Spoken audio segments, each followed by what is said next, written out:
தமிழ்நாடு மாநில கல்விக் கொள்கைக்கான முதற்கட்ட வரைவு அறிக்கை டிசம்பர் மாதத்தில் கொண்டுவரப்படும் என தெரிவித்துள்ள பள்ளி கல்வித்துறை அமைச்சர் அன்பில் மகேஷ், டெட் தேர்வு விவகாரத்தில் நடுவண் அமைச்சர் உடனான பேச்சுவார்த்தைக்கு பிறகு முடிவு செய்யப்படும் எனவும் தெரிவித்துள்ளார்.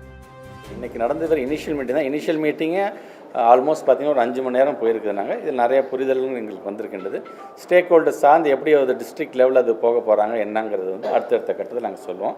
அதனால தான் சொன்ன ரோட் மேப் மார்ச் மாதம் வரைக்கும் எங்களுக்கு இருக்கின்றது. ஒவ்வொரு கட்டத்தில் நாங்கள் என்னென்ன செய்ய போகிறோம். டிராஃப்ட் வெர்ஷன் டிசம்பர் மாதத்திலே கொண்டு வர போகின்றோம்.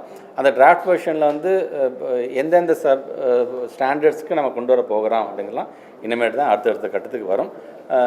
SCRT மூலமாக நம்முடைய பிரின்சிபல் செக்ரட்டரி சில டைம் டேபிள் போட சொல்லியிருக்காங்க. திருப்பி அடுத்தடுத்த மீட்டிங் நம்ம எப்படி கண்டக்ட் பண்ணுமோ, இப்படி உட்காந்து கண்டக்ட் பண்ண போகிறோமா, இல்லை ஜூம் மீட்டிங்கில் கண்டக்ட் பண்ண போகிறோமா அப்படிங்கிறது வழக்குன்னு என்று போனோம்னா நம்ம அதில் நம்ம சைட் பாயிண்ட் ஸ்ட்ராங்காக இருக்குங்கிற விதத்தில் மாண்பு தமிழ்நாட்டு முதலமைச்சர் நாங்கள் எக்ஸ்பிளைன் பண்ணியிருக்கோம்.